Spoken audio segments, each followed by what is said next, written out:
My name is Danny Gift, and let's just take a moment and pray for the nation and the whole world at large.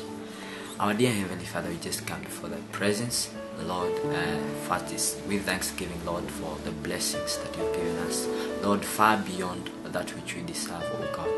And Lord, how we pray, Jehovah, Lord, at this moment that You may convict us of our sins and our transgressions, oh God, that we may be able, Lord, to return to You in repentance, Lord, and in faith, oh God. How we pray, Jehovah, Lord, that You shall just have a heart, oh God, that You shall show mercy to us, oh God, out of the hideous things, Lord, that we have done to You, Lord, as a nation, oh God. How we pray, Jehovah, Lord, that You shall grant us, Jehovah, Lord, repentance and a renewal, even in our spirituality, oh God, that we may be able to understand that which is right and that which is wrong, oh God. In Jesus' name that we do pray, trusting in